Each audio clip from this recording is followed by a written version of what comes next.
Hari ini aku undang ke rumah Pejaten Mbak Irma, pemilik vendor yang menjadi korban dan mengalami kerugian sampai 400 juta. Artisnya belum bisa naik karena belum ada, masih menunggu pembayaran. Sampai dianya itu posting perjanjian kontraknya. Jika jam 6 sore tidak ada pembayaran maka konsernya batal. Nah dari situ si penonton udah chaos duluan. Begitu dia ngelihat instastorynya si artis, dia langsung chaos. Kru kita pada cedera, sampai bengkak kakinya, dia pulang-pulang pincang sebelah kakinya. Begitu ya. Terus yang ketiban sound dia pingsan di kamar mandi, dia nggak kuat. Kita itu pihak IO, panitia dan vendor itu kita nggak sama, dan kita baru masuk DP 30%. Makanya nih untuk teman-teman yang masih punya barangnya sebelum tertangkap lebih baik dikembalikan. Karena ada videonya juga ya? Iya betul, kita udah ngumpulin bukti-buktinya semua.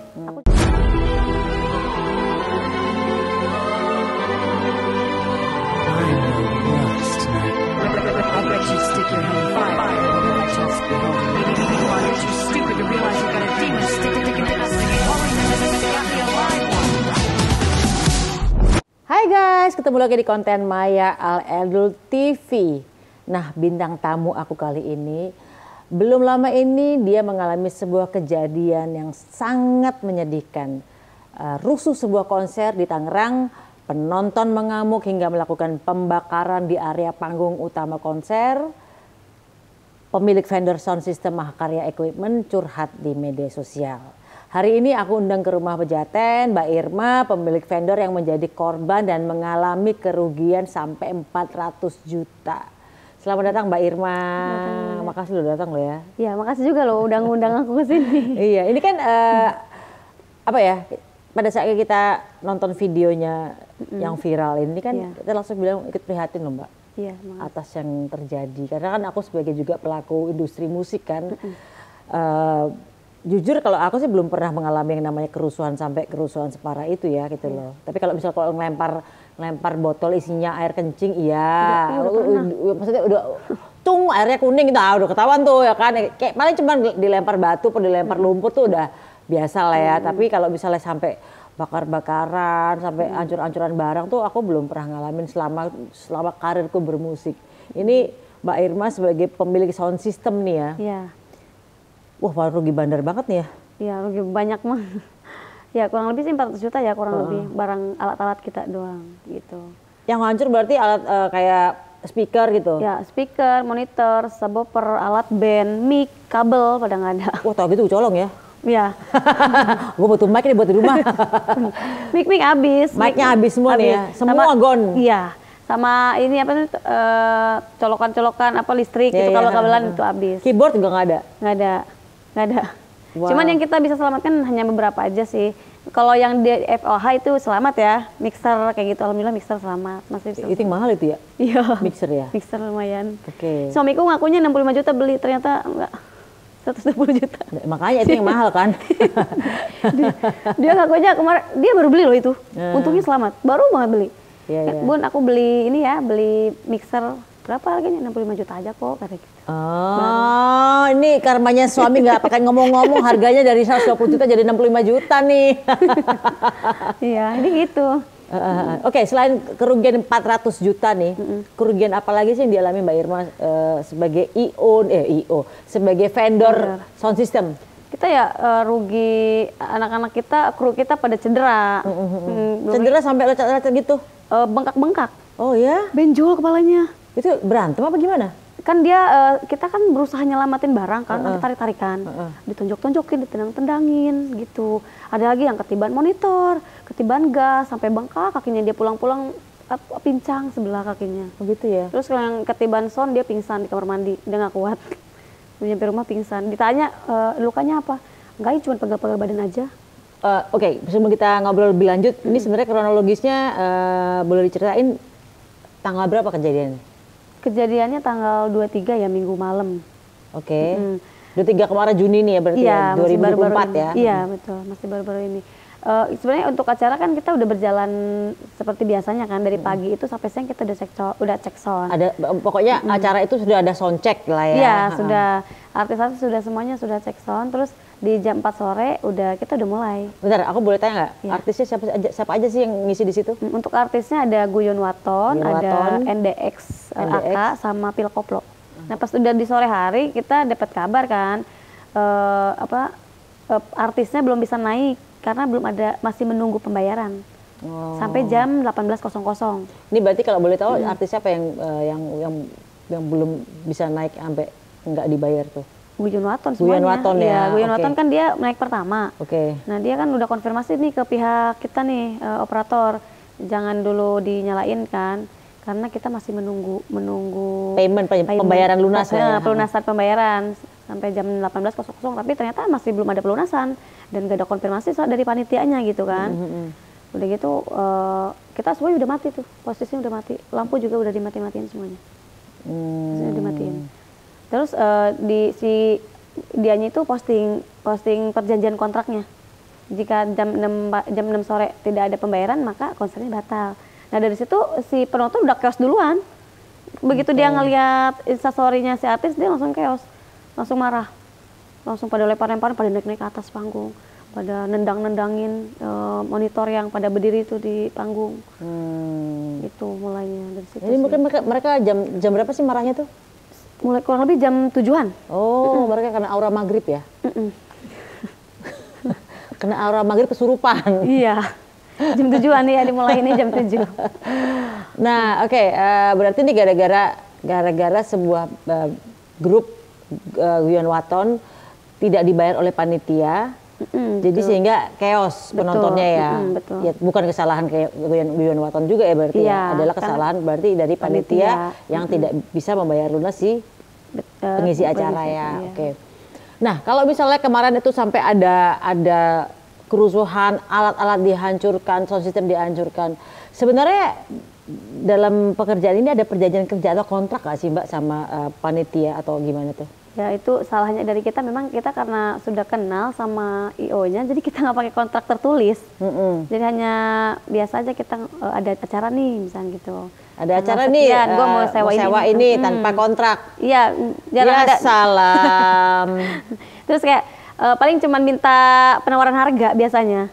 Hanya di penawaran harga aja. Kita suka ngasih penawaran harga, kalau misalnya udah oke ya udah. Berarti mereka DP. Dan kita baru masuk DP 30%. Lah kenapa alatnya dikirim? Oh ya susah sih ya. Ya, dan kita sebenarnya kita nggak langsung berhubungan ke panitia sih. Kita ada pihak lagi. Jadi kita ada middleman-nya, ada perantaranya lah ya. Betul. Ada brokernya gitu. Betul. Jadi kita nggak langsung berhubungan langsung ke panitia. Jadi ada pihak kedua. Jadi kita kan pihak ketiga ya. Gitu. Wow, jadi udah pihak ketiga nggak pakai kontrak lagi ya? Iya, nggak pakai kontrak. Emang udah biasa kerja tanpa kontrak dari mulai kerjaan ini ada, perusahaan ini ada, emang biasa nggak pakai kontrak apa gimana Mbak? Kecuali kita kalau ke instansi pemerintahan kita pakai kontrak, pakai CP kalau ke instansi pemerintahan. Cuman kalau ke sesama teman ya salahnya kita itu terlalu percaya sama orang. Nyesel nggak ada kontrak sekarang? Nyesel banget. Udah pasti nyesel banget sih. Kenapa kita intinya terlalu percaya sih sama orang. Mudah percaya. Kita udah ngerasa kenal nih sama orang itu. Dia udah beberapa kali dan acara-acara sebelumnya amanah gitu. Gitu sih, kita kadang nggak punya pikiran ke situ. Tapi memang bukan salah yang perantaranya juga ya, yang nggak bisa bayar kan panitianya. Iya. IO-nya ya kan? Iya betul. Oke. Diasuransiin nggak alat-alatnya? Tidak. Nggak juga? Ya salam. Oke. Jadi ini benar-benar yang apa ya, apes ya. Betul. Musibah ya. Banget. Musibah benar-benar sampai alat hancur, alat-alat dijarah. Iya. Dari semua peralatan nih, berapa alat yang kembali? Hanya 40% kurang lebih. 40%. Jadi intinya yang kembali itu line array. Apa tuh line array itu? Array itu sound gantung, sound yang digantung itu. Oke, aku nggak tahu apa ya, pokoknya aku tahu speaker gantung udah. Ya itu speaker gantung itu. Oke. Itu juga mereka berusaha buat lepas itu, cuman kan kita safety, diikat di atas juga, nggak bisa orang sembarangan narik langsung lepas kan. Kita safety banget. Mereka tuh berusaha narik itu besi buat ininya, buat turunin soundnya, tapi ya nggak dapat. Akhirnya itu selamat karena adanya di atas. Oke, ini kan kerusuhan ini kan melibatkan berbagai macam oknum, ya kan? Banyak nggak sih kira-kira oknumnya yang kan waktu itu video ini. Iya. Bisa kayak itu nggak sih? Hampir seluruh penonton atau cuma misalnya segelintir 20 orang, 30 orang gitu? Ya nggak seluruh ya, hanya beberapa oknum aja sih itu yang ngejarah itu, yang bawain apa tuh, mereka ngerasa nggak mau rugi harus ada yang dibawa nih pulang. Oh gitu. Oh mereka maling ya. kayak apa, ambil kesempatan dalam kesempitan ya mereka kan? bayar 100.000 dapat 13 juta. Oh, speaker ya. Speaker. Iya. Gitu. Nah, oke, ini kan daerah Tangerang nih konsernya. Trauma nggak kalau nyewain alat ke Tangerang lagi dengan konser-konser rakyat seperti itu? Enggak, kita nggak trauma sama sekali, kita nggak kapok sama sekali, kita tetap bangkit lagi. Kita masih ada, hari ini masih ada job. Hari ini ada job di Citylink, Hood Citylink sama Taekwondo di ini. Berarti spare alatnya juga masih ada lagi yang lain ya? Masih ada, karena kita punya 60.000 watt. Yang disewakan di lokasi 40.000 watt. Ya kalau misalnya kita masih ada job ya, kekurangannya paling kita nyari ke vendor-vendor, ke teman vendor juga gitu. Dia tetap nerima job kok. Oke, nah ini kan penonton yang rusuh nih, udah dilaporin ke polisi nggak sih? Sudah sudah diserahin ke pihak berwajib. Ada sebagian yang sudah tertangkap juga sih. Udah? Ada yang sudah tertangkap. Makanya nih untuk teman-teman yang masih punya barangnya sebelum tertangkap, lebih baik dikembalikan. Karena ada videonya juga ya? Iya betul, kita udah ngumpulin bukti-buktinya semua. Aku juga udah bikin grup kan, gimana nih biar bukti-bukti kita banyak gitu, semakin banyak gitu. Buat nangkapin pelaku penjarahan itu. Oke, kalau kita tarik kesimpulan dari semuanya nih, berarti kan yang boleh disalahin sebenarnya panitia yang tidak membayar lunas artisnya kan ini kan ya. Udah ada laporan buat panitia nggak sih? Sudah, panitianya juga sudah tertangkap kan? Sudah tertangkap. Prosesnya ceritain dong. Siapa aja yang laporin? Apakah vendor-vendor? Ini vendornya nggak cuma sound system doang nih. Iya, ada banyak. lighting, ada panggung ya kan? Kita sudah laporan sih untuk dari semua vendor, kita udah kumpul. Bareng-bareng kita bikin laporan, BAP semuanya di BAP sama ini di kantor, di Polsek ya. Polsek dan Polres Pasar Kemis. Kita sudah bikin laporannya di situ. Terus ada beberapa yang panitia yang ada, kita udah mediasi sih. Sampai menunggu si pelakunya tertangkap. Sekarang udah pelakunya udah tertangkap. Ada kemungkinan mereka pasang badan. Gitu. Mudah-mudahan sih ada gantinya. Maksudnya mereka mudah-mudahan bisa ganti rugi. Gitu. Ya, harapan kita ya mereka harus ganti gitu.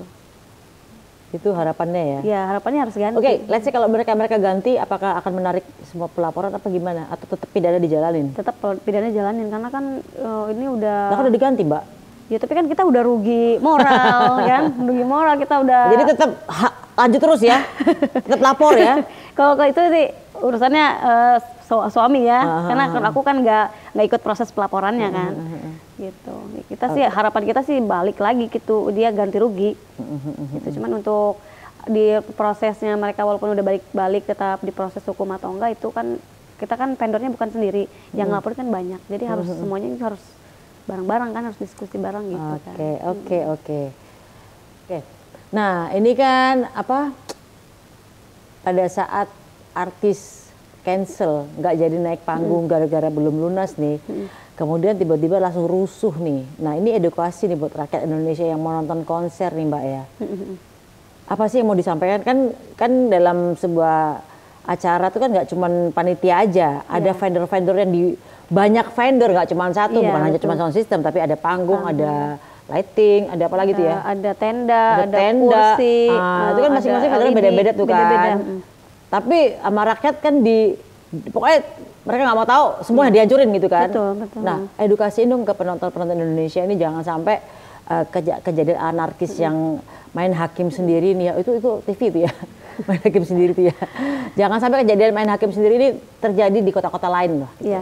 Baik ya, untuk para penonton ya lebih dewasa lagi. Maksudnya kita itu pihak IO, panitia dan vendor itu kita nggak sama, beda. Kita juga hanya menyewakan alat. Kita menyewakan alat-alat konser biar konsernya itu berjalan dengan lancar, kan kita hanya menyewakan aja ya Bun ya. Maksudnya kita nggak sama, cuman banyak banget teman-teman dari penonton itu yang nyerang aku juga, katanya balikin duit kita dulu baru keluar-keluar gitulah. Padahal mah kita itu nggak sama gitu. Pokoknya untuk teman-teman ya lebih dewasa lagi, kalau misalkan acara seperti ini jangan langsung anarkis membuat kerusakan kayak gitu. Jangan sampai nama kota kita malah tercoreng gara-gara emosi teman-teman gitu. Kalau sampai di boykot kota Tangerang, jangan sampai ada izin konser lagi gimana tuh ya? Jangan ya, kalau bisa jangan sampai diboikot ya. Kita tetap menjaga nama kota kita ya, nama kota atau Kabupaten Tangerang gitu, jangan sampai diboikot, jangan sampai untuk pemerintah setempat juga jangan sampai terlalu dipersulit kalau misalnya kita ada event-event gitu. Agak susah juga ya nyortirnya ya. Lo mau berantem apa enggak kalau misalnya lagi datang ke konser gitu kan. Nah, ini hikmah apa sih yang bisa diambil dari kejadian kemarin nih? Banyak banget sih. Kita lebih selektif lagi untuk untuk nggak sembarangan nerima job ya, nerima klien kita nggak sembarangan lagi. Dan satu lagi kita harus lebih ketat lagi ya, harus ada kontrak. Mau dengan siapapun, mau saudara, mau sahabat kita, teman, walaupun kita udah kenal deket, tetap harus ada kontrak itu sih. Yeah. Dan ya pastinya kita harus mengasuransikan produk-produk kita, alat-alat kita. Alatnya ya, asuransi ya. Jadi kita tenang, ada kerusuhan, hancurin aja nggak apa-apa gitu. Ada asuransi ini. Bener banget. Ya kan? Oke. Banyak banget hikmah yang kita pelajari sih. Iya, iya. Benar-benar pengalaman berharga. Ini berarti dari sekian tahun kerja sediain sound system ini baru pertama kali dapat apesnya nih ya? Untuk apes yang kayak rusak banget begini udah pertama kali ya. Cuman kita tuh udah banyak banget perjuangan kita itu dari ditipu orang. Kita pernah pertama kali kita merintis, kita kan nggak punya gudang, nggak punya tempat. Jadi kita titip nih di temen soundnya, dijual, habis. Gitu, bener. Terus yang kedua ya kita udah kumpul nih, udahlah kita ikhlasin aja. Ada kan Allah ngasih jalan lagi di tempat yang lain gitu kan, ada gantinya gitu dari tempat lain. Maksudnya kita bisa beli lagi, bisa komplit lagi. Ternyata kita ada musibah satu Indonesia itu loh, COVID ya. Selama COVID kan kita nggak ada pemasukan sama sekali. Ditambah lagi kita punya cicilan gitu tiap bulan. Jadi ya terpaksa kita jual-jualin dulu alatnya buat bekal kita. Mana lama banget ya 2 tahun. Setelah itu setelah COVID terus kita dapat izin buat menyelenggarakan event. Akhirnya job kita masuk banyak lagi. Gitu. Udah terkumpul nih, gitu 2024 itu udah alhamdulillah udah terkumpul. Kita bisa beli rumah ya gitu kan, kita bisa beli mobil, kita kan belum punya rumah, kita masih ngontrak gitu kan. Kita nggak mentingin dulu apa sih namanya? Punya aset. Asetnya pekerjaan. Aset, kita maksudnya nggak mentingin gaya hidup dulu, yang penting aset dulu kan kita. Ada pemikiran bahwa ngapain lu beli rumah ya kan kalau bisa sewa, kan bisa aja uangnya diputerin ke pekerjaan atau bisnis ya kan? Iya. Otak suamiku lebih kayak gitu sih. Kita anak-anak milenial bukan milenial ya, anak-anak zaman sekarang banget gitu kan.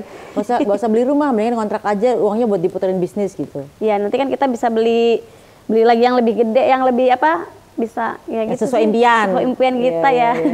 Maksudnya gini loh, kalau misalnya kita udah punya aset, udah punya modal kan, jadi kalau misalnya ada acara kita nggak usah nyari-nyari di tempat lain gitu. Jadi kalau misalnya ada keuntungan full buat kita, kalau misalnya asetnya punya kita kan gitu. Kalau alatnya punya kita nggak usah keuntungan buat kita. Nanti kita baru bisa beli rumah, beli apa yang kita mau gitu kan tadinya. Tapi ternyata Allah berkehendak lain gitu. Mungkin siapa tahu kan di kedepannya ada hikmahnya kan di balik musibah ini. Oke guys, sangat prihatin dengan terjadinya musibah konser kemarin di Tangerang, sehingga harus ada perbuatan anarkis. Pelajarannya adalah kita sebagai manusia, apapun yang terjadi jangan mengedepankan emosi, jangan juga berbuat anarkis, jangan juga main hakim sendiri sebelum kita tahu apa duduk masalahnya. Kalau enggak kita bakal kena kasus hukum. Itu yang wajib kalian sebagai penonton untuk camkan. Dan mudah-mudahan semoga semua pihak yang vendor-vendor yang dirugikan oleh kejadian konser apa sih namanya itu? Konser festival gitu, Lentera Festival. Konser Lentera Festival. Iya. Mudah-mudahan vendor-vendornya mendapatkan ganti rugi. Yang berbuat anarkis segera diproses proses hukum juga, ya kan? Kemudian juga pihak-pihak yang merasa yang merugikan ini juga terproses semuanya lah. Dan mudah-mudahan rezekinya dibalikin Allah cepat. Amin. Ya udah, makasih Mbak Irma udah mampir ke rumah Pejatnya, dan see you in the next content. Bye bye.